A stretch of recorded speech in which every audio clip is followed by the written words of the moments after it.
नमस्ते सभी अपने मालेगांव शहर के सम्माननीय प्रिंट मीडिया वार्ताहर, सभी इलेक्ट्रॉनिक्स मीडिया पत्रकार बंधु, सभी का मैं हमारे 12 बलूतेदार मित्र मंडल और फाउंडेशन की तरफ से अपना सभी का तहे दिल से यह सर्च स्वागत करता हूँ और बहुत बहुत धन्यवाद कर देता हूँ।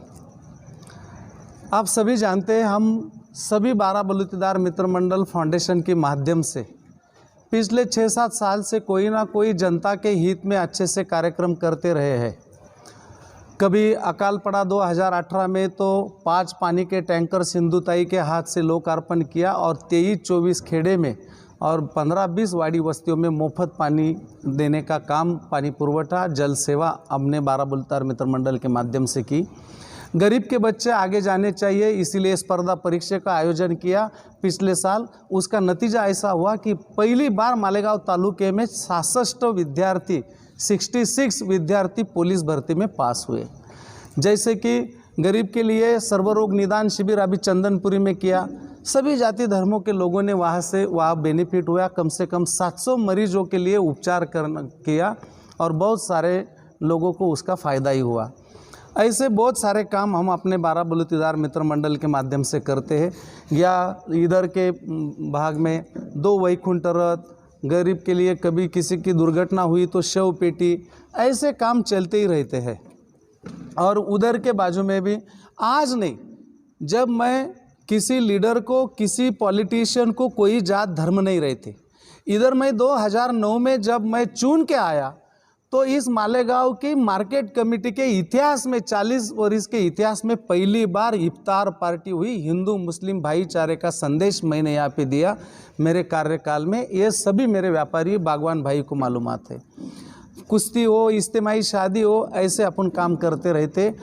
तो उसी तरीके से आज ये जो उम्रा के लिए हम भेजने वाले बड़े पाक और पवित्र और सम्मान के भाव से, तो यही एक जनता की सेवा भाव का ही ये उपक्रम है। ऐसा इसका कारण ये भेजने का सोच ऐसा सामने आया कि मैं हमेशा मालेगांव के नज़दीक चंदनपुरी के मंदिर में जाता था। मंदिर के बाहर एक गिरजा माँ बोल के बूढ़ी माँ है, वो हमेशा वहाँ साफ़ सफाई करती है और उनको आमदनी सिर्फ 1,500-2 हज़ार रुपये ग्राम पंचायत की तरफ से। तो मैं हमेशा निकलते वक्त उसको 50 रुपये 100 रुपये हाथ में देता था। तो जब भी जाता था उनके चेहरे के भाव से मेरे को ऐसा महसूस होता था कि जैसे कोई अपना बच्चा आया, ऐसा उनके मुंह पे मेरे को बड़ा सुकून महसूस होता था और अंदर से बहुत सारी दुआएं मिलती है, आशीर्वाद दे रही माँ, ऐसे मेरे को महसूस होता था। ऐसे 10-12 बार हुआ और एक बार मैं उसकी तरफ रुक गया, तुम्हारी आखिरी ख्वाहिश क्या है माँ? तो माँ ने उधर बोला, गिरजा माँ ने, कि ये चंदनपुरी की खंडोबा की बहुत खिदमत कर ली, इधर की साफ़ सफाई कर ली, रोज़ दर्शन लेती, लेकिन मेरे को जेजोरी के खंडोबा का दर्शन करना है, वहाँ का मल्हार देखने की तमन्ना है, ख्वाहिश है मेरी। तो मैंने बोल दिया उनको कि कोई बात नहीं, मैं बच्चा समझ के, मैं मेरी माँ समझ को आपको उस यात्रा को भेज दूँगा। गाड़ी में बैठा, चर्चा करते करते मैंने सोचा कि मेरे माता पिता को भी भेजता मैं, लेकिन मेरे माता पिता की जिम्मेदारी मेरे को मौका नहीं मिला। वो उनके बलबूते पे चारों धाम की यात्रा करके आए। कभी वो नहीं करते तो उनकी यात्रा मैं करने वाला ही था और उसको भी मेरे को 2 पैसा खर्च करना ही था। तो मैंने सोचा कि इन सभी जितने भी मंदिर के बाहर झाड़ झुड़ करते, साफ़ सफाई करते, उनको 1,500-2 हज़ार से ज़्यादा आमदनी नहीं, पगार नहीं, ग्राम पंचायत का मानधन नहीं, ऐसे लोगों की जो मंदिर है जो बाहर कर उनकी यादी बनाएंगे। तो वो यादी 25-30 तक चली गई। कुछ गांव के लोगों को मालूमात पड़ा तो उन्होंने भी नाम दिए। तो मैं इधर के जितने भी तालुके के मंदिर है अच्छे से, वहाँ 50 मंदिर के बाहर जो साफ़ सफाई करते, कुछ कीर्तन करते, कीर्तनकार गरीब, उनको मिला के 50 लोगों को मैं स्लीपर कोच के VIP प्रवास से भेजने वाला हूँ। और उसका कार्यक्रम मैं 19 तारीख को हमारे बंगले पे किया। हमारे 12 बलूतेदार के यहाँ पे शफीक आंटी साहब है, जाबिर भाई है, साबिर हाजी आए नहीं है, मुजफ्फर भाई अभी ज्वाइंट हुए, हमको मिर्ज़ा साहब, जाफ़र मिर्ज़ा साहब, हम सब मिलके वहाँ पे कार्यक्रम किया और मैंने मेरी बात रखी। मेरी बात ख़त्म करते ही शफीक आंटी साहब ने वो माइक उठाया, काका तुम जैसे मंदिर के बाहर साफ़ सफाई करते उन लोगों को भेजने वाले हैं, तो उधर भी मस्जिद में साफ़ सफाई करने वाले हमारे बांगी भाई है, उनकी भी आमदनी कम है, पगार कम है, तो क्या तुम भेज सकते हैं क्या? मैंने वो सब कार्यक्रम खत्म होने के बाद मैंने उठाया और तब शफीक भाई ने बोला इन सबके सामने, काका मैंने कभी ये बात रख दी होगी तो कोई गुस्ताखी की होगी तो मेरे को माफ़ कर दो बोले। मैंने सब बातें रख होने के बाद बातें सुन ली और आखिरी में मैं खड़ा हो गया और मैंने वहीं पे तुरंत बोल दिया कि ये मेरे लिए बहुत गर्व की बात है। एक पाक और नेक काम के लिए मेरे को आवाज़ तुमने दिया और मैंने वही उसी वक्त 100-500 लोगों पे मैं बोल दिया कि भेजने वाला मैं नहीं हूँ, चारों धाम के लिए भी मैं नहीं भेज रहा हूँ, वो बुला रहा है, उसको बुलाना है। ये लोगों के ने जो सेवा की है इनको सबको अल्लाह को, परवरदिगार को, परमात्मा को बुलाना है यात्रा के लिए, तो भेजने वाला नहीं है, ये अल्लाह ताला का आदेश है, उसको उन्होंने इनको बुलाया है। सिर्फ तुम्हारे मुंह से मेरे लिए वो आवाज़ दिया है, आदेश दिया है, मैं इनका सम्मान करता हूँ। बड़े नेक और पवित्र भाई से जैसे मेरे माता पिता को, इधर के लोगों को जैसे भेज रहा हूँ बड़ी आस्था से, बड़े आदर भाव से, पवित्र भाव से, वैसे ही मेरे इमाम साहेब को और जितने भी बांगी है उसमें से वो बांगी भाइयों को मैं मेरे फैमिली मेंबर होके, जो बड़े बुजुर्ग हो गए तो उनको मेरे पिता समझ के, माता समझ के मैं भेजने वाला हूँ।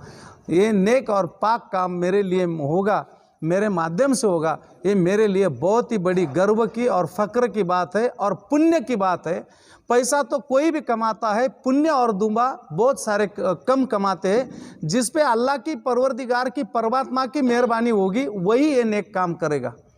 ये सोच रख के ये मेरे को अल्लाह ने मौका दिया है, ये मौका मेरे लिए बहुत बड़ी गर्व की बात है। मैंने तुरंत बोल दिया। इस कार्यक्रम को अंजाम देते वक्त हमने थोड़ा सा डिसाइड भी किया कि जितनी भी मस्जिद है इसमें कोई पार्शलिटी नहीं होगी, वसीलाबाजी नहीं होगी। 20 इमाम भाइयों को, इमाम साहिब को और 10 बांगी को और 10 इमाम साहब को, ऐसे 20 लोगों को उम्रा की यात्रा को भेजने वाले का हमने तय किया है भेजने का। और ये भेजते वक्त सब जितने भी अपने मस्जिद है तालुके में और मालेगांव में, उनकी सब यादी करने के और यादी करने के बाद उनके नाम लेने के, मौलाना साहब की उपस्थिति में और जितने भी मालेगांव में सोशल काम करने वाले अच्छे लीडर है उनकी एक कमेटी बना के 20 लोगों के हाथ से जिसकी चिट्ठी निकलेगी, जिसको परमात्मा परवरदिगार बुलाएगा, मालिक बुलाएगा, उसका नाम उधर से निकलेगा और उसका नाम फाइनल होगा। ऐसा लकी ड्रॉ करके हम भेजने वाले हैं। ये सब देन ऊपर वाले की है, मालिक की है कि ऐसे पाक और निर्मल काम कर लो कि किसी को बुरा भी नहीं लगेगा, भेदभाव भी नहीं होगा, वसीलाबाजी भी नहीं होगा। ऐसा हमने सोच के इस नतीजे पे पहुँचे हैं। तो आने वाले दिनों में लकी ड्रॉ के लिए यादी भी निकलेंगी और इसमें मैं आपके माध्यम से बोलूँगा कि ये मेरे अकेले का कार्यक्रम नहीं, ये मालिक ने बुलाया है, जिन्होंने मालिक की खिदमत की, रोज़ 3 टाइम नमाज पढ़े, वहाँ की साफ़ सफाई की। जैसे मंदिर के बाहर साफ सफाई करते हैं, यात्रा में सब लोग आते, झूठी पत्थर वाली डाल जाते, वो सब सफाई करके उनको आमदनी बहुत कम है। जैसे मेरे बांगी भाई है, वहाँ सब साफ सफाई भी करते, टॉयलेट भी, बाथरूम भी साफ करते, सब वजूद के लिए पानी भी रखते, इतना अच्छा काम करते और आमदनी कम है, उनको वहाँ के दरबार में जाना नहीं मिलता। ये अल्लाह ने ये मौका बना के लाया और शफीक भाई के मुंह से वो उन्होंने आदेश दिया, उनका फरमान है। मैं ऐसा सोचूंगा कि ये तेरी जिम्मेदारी है, मैं तेरे को ये मौका देता हूँ, तू इसको कैश कर या नहीं कर, ते मेरी जिम्मेदारी। और ऐसे मौके कभी कभी आते नहीं, ये परमात्मा परवरदिगार के अल्लाह का इन्होंने मेरे को मौका दिया है।